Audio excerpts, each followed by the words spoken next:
how many people understand quantum at this point? Do we all understand what quantum is? Okay, I see that some of you don't. Okay, so let me explain this. If there's the unified field that all of us have, that exists as everything and everything and anything.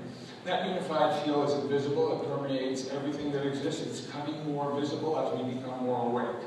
So that unified field is this place that is everything and anything, and that when, as a human unit, we want to experience something, and we want to experience wealth, we want to experience love, we want to experience joy. There's a multiplicity of ways to do it, but in regards to wealth, or in regards to any experience that we want to have, and understand as human beings we only do one thing, and that's that we create experience. That's all we do. And how we do that is our own choice. But how we create experience is that we project our thoughts into this quantum field. We have an image or a thought that we project into this field. This is the asking sort of experience. Or we have a place whereby we have a desire for something to happen that we're not experiencing now. If we get an image of that, or we have a verbal series of thoughts in our head, we are actually impressing. If we emotionalize what we want into the quantum field, that emotion will condense the energy. Remember what Sue said? The energy gets compressed. So the emotional aspect compresses the energy through those layers of energy that we have around our body into a physical form. Our lives are truly the thoughts and images of our mind into the physical space. What Sue told you, and what we all know that have studied quantum physics, is that the energy comes in through the crown chakra, it goes down through the third eye, it drives through your throat chakra into your heart space, and the heart space is a revolving vortex of energy. And that revolving vortex takes the images of your mind and it projects them, it spits them into the physical space. Okay? And we can put any images we want. So the more deliberate we are, the more we get what we want. The less deliberate we are, or the less conscious about stuff we are, the more we sort of get by default. Okay? So the first thing that we have to know is that we have a quantum process here. That the process is about what we want to put into the field, knowing that there's a field out there that answers all questions. And the field out there that answers all questions does not say yes to this experience and no to that experience. Yes, I'll reward you and no, I'll punish you. It doesn't do that. It says yes to everything you put in that space. Absolutely. So if you want to feel depressed, you want to feel negative, you want to feel, difficult, you want to feel like your life is, collapsing on you, if you state that in your mind, you have those images in your mind, that's what's going to come spit out into the physical space. You want to feel wealthy, you want to feel healthy, you want to feel joy. That'll spit out into the physical space. Now, what is one of the great things that happens between the physical, the non-physical, the quantum, and the physical? The one thing that activates our consciousness in a way that moves energy is the words I am. Those are the two most important words on this planet. I am. And whatever you attach to those words become your physical experience. Doesn't matter what they are. I am sick, I am happy, I am wonderful, I am bad. I'm sick, I am, I'm driving a car that sucks, I'm in a job that sucks, I am in a job that I love, etc., etc. Whatever you put in your mind, deliberately or undeliberately, when you use the words I am, you are activating source energy in order to make something happen. Most of us walk around unconscious all day long, taking the conditioning of what we have accepted from other people and not allowing, and having that spit out into the physical world. Not allowing us to have our magnificence, but allowing us to take those conditions that have been foisted upon us, and then that's what spits out into the world, because we don't filter that. We don't take control. So Earth, as Sue was saying, is a training ground for our spiritual experience. And our spiritual experience, again, is just us.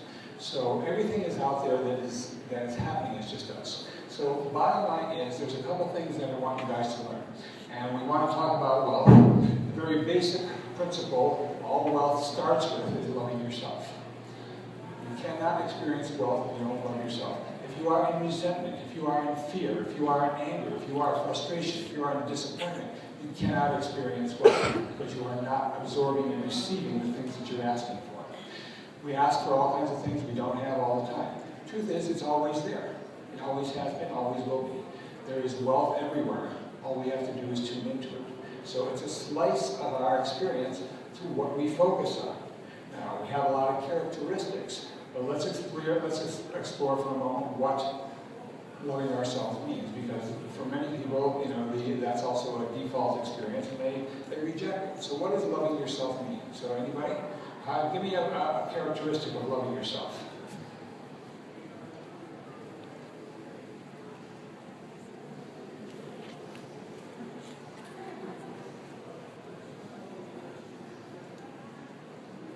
I would say a characteristic.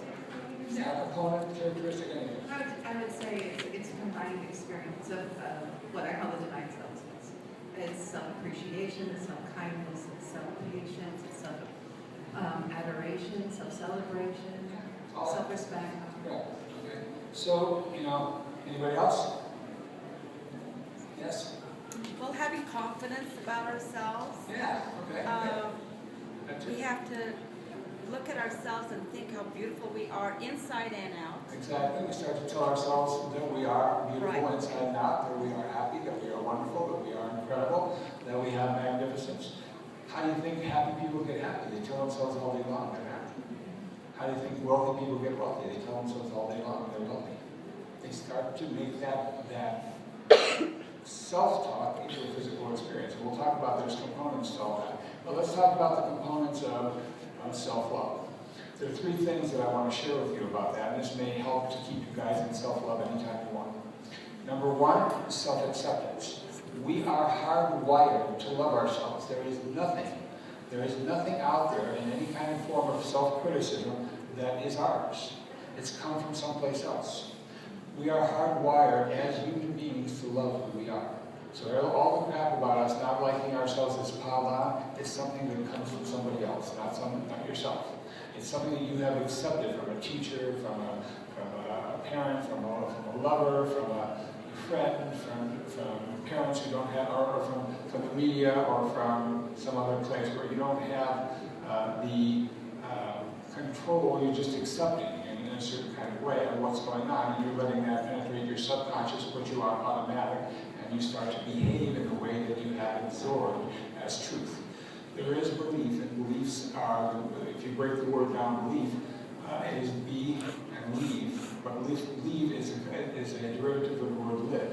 So I am, the word be, and I live that experience. So you believe as you compress the energy and as you state I am, you start to believe. So there's a lot of things that happen. You bring the images, you bring the ideas closer to you, and as you bring them closer to you, you start to trust them, the more you repeat them. As you start to trust them, you absorb them into your body. As you absorb them into your body, that comes through the quantum field, splits out into the physical world. Once you have a state of belief or a state of mind, that spits out into the physical world. So the first thing is self-acceptance. We are, by nature, hardwired to love ourselves. The second thing is self-respect. Okay, what does respect mean? If you break down that word, it means to re-look. To come back to spectacle, to look at ourselves again. So we keep looking at ourselves, and if we accept ourselves, we begin to love more. Okay? We raise that vibration of love. We raise that vibration of being. Being is not something that you can explain. It's not something you can do. It's not something you can even have. You just are. Okay? It was there before you. It will be there after you, and it's there right now. So everything in the universe boils down to your state of mind, your beingness. Okay? I exist. Being I am is the first place of consciousness. That is the first cause of all things. So in being the first cause, then you can understand that the first cause creates thought. The consciousness of the universe is the cause of everything, right? So it creates inside of us a thought. When we announce to the universe who we are, we take an identity, and that identity then turns into our reality. So I am wealth, I am joy, I am abundant. I am happy, I am not happy, and so on. So that takes form into the physical from the non-physical. So the second thing is self-respect. You're looking at yourself so that you are creating images. Every time you use an I am, you create an image inside yourself, a self-image, whatever that happens to be. And that self-image then moves into a place of subconscious connection, which then starts to program your behavior. We can't outperform our self-image. All we can do is, if we want to change our behavior, we have to create a new self-image. But But once that image is formed, it is locked. Okay? It is locked. So in order to do something else, you have to create a new self-image. So you take a different I am. And you want to look for the grandest, most sensational version of you that you can get. Now, how is this relevant to wealth? It's completely relevant to wealth in every single way.